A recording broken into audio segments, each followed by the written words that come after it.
ಪ್ರಿಯ ವೀಕ್ಷಕರೇ, ಹೊಯ್ಸಳರ ಮದನಿಕೆಯರು ಭಾಗ 2ಕ್ಕೆ ಸ್ವಾಗತ. ಮದನಿಕೆಯರು ದೇವಾಲಯದ ಹೊರಗಂಭೀರ ಗೋಡೆಗಳ ಮೇಲೆ, ವಿಶೇಷವಾಗಿ ಕಂಬಗಳ ಮೇಲೆ ಕಾಣಿಸುವ ನೃತ್ಯ ಅಥವಾ ಲಲಿತ ಭಂಗಿಯ ಸ್ತ್ರೀಮೂರ್ತಿಗಳು. ಶಿಲ್ಪದಲ್ಲಿ ಕಾಣುವ ಭಂಗಿ ತ್ರಿಭಂಗಿ. ದೇಹ 3 ಕಡೆ ವಾಲಿರುವ ಸುಂದರ ನಿಲುವು. ಅತಿ ಸೂಕ್ಷ್ಮವಾದ ಅಲಂಕಾರಗಳಾದ ಕಿವಿಯೋಲೆ, ಹಾರ, ಕೈಬೇಡು, ಕಟಿಬಂದಿ, ಕಾಲ್ಗೆಜ್ಜೆ, ಆಲ್ ವೆರಿ ಡಿಟೇಲ್ಡ್. ಹಿನ್ನೆಲೆಯಲ್ಲಿ ಸೂಕ್ಷ್ಮಲತಾ ಪತ್ರ ವಿನ್ಯಾಸ ಹೊಯ್ಸಳ ಶಿಲ್ಪಕಲೆಯ ಹೆಗ್ಗುರುತು. ಕಾಲಿನ ಬಳಿ ಕಾಣುವ ಚಿಕ್ಕ ಆಕೃತಿಗಳು ಸೇವಕರು, ಗಣಗಳು, ಬಾಲಕರು, ಕಥನಾತ್ಮಕ ಅಂಶವನ್ನು ಸೇರಿಸುತ್ತವೆ. ಈ ಶಿಲ್ಪ ಇರುವುದು ಚೆನ್ನಕೇಶವ ದೇವಾಲಯದ ಹೊರಭಾಗದಲ್ಲಿ. ಬಳಕೆಯಾದ ಕಲ್ಲು ಸೋಪ್ ಸ್ಟೋನ್. ಇದು ಸೂಕ್ಷ್ಮ ಕೆತ್ತನೆಗೆ ಅನುಕೂಲ.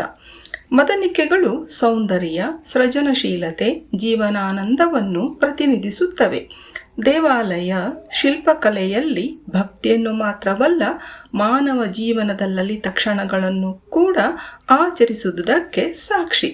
ಹೇಳಬೇಕೆಂದರೆ ಕಲ್ಲಿನ ಮೌನದಲ್ಲಿ ಜೀವ ಹೊತ್ತ ನೃತ್ಯ, ಸಮಯದ ಸ್ಪರ್ಶಕ್ಕೂ ನಲುಗದ ಲಾವಣ್ಯ, 3 ವಕ್ರಗಳಲ್ಲಿ ವಾಲಿದ ದೇಹ, ಸೌಂದರ್ಯದ ಶಾಶ್ವತ ಮುದ್ರೆ, ಕೈಯಲ್ಲಿ ಅರಳಿದ ಕ್ಷಣದ ನಿಲುವು, ಕಣ್ಣಲ್ಲಿ ನಿಶಬ್ದ ಕಥೆಗಳ ಹೊಳವು, ಲತಾಪತ್ರಗಳ ನಡುವೆ ಬಂಧಿತವಾಗಿಯೂ ಸ್ವತಂತ್ರವಾಗಿ ನಗುವ ಆತ್ಮ, ಪಾದಗಳ ಬಳಿ ಕುಣಿಯುವ ಪುಟ್ಟ ಜೀವಗಳು, ಜೀವನದ ಆಟವನ್ನೇ ಸ್ಮರಿಸುವ ಸಂಕೇತ.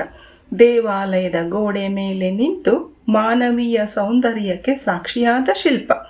ಕಲ್ಲಿನಲ್ಲಿ ಬಂಧಿತ ನೃತ್ಯ, ಕಾಲವನ್ನೇ ಮರೆಸುವ ಸೌಂದರ್ಯ. ಹೊಯ್ಸಳ ಶಿಲ್ಪದಲ್ಲಿ ಜೀವಂತವಾದ ಲಾವಣ್ಯ. ಕಲ್ಲು ಆದರೆ ಉಸಿರಾಡುವ ಸೌಂದರ್ಯ. ಕಾಲ ಕಳೆಯುತ್ತದೆ, ರಾಜವಂಶ ಮರುಗುತ್ತದೆ, ಆದರೆ ಈ ಮದನಿಕೆಯ ನಿಲುವು ಇಂದಿಗೂ ಹೇಳುತ್ತದೆ, ಸೌಂದರ್ಯ ಎಂದರೆ ಕ್ಷಣವಲ್ಲ, ಶಾಶ್ವತ. ಥ್ಯಾಂಕ್ ಯು ವೀಕ್ಷಕರೇ.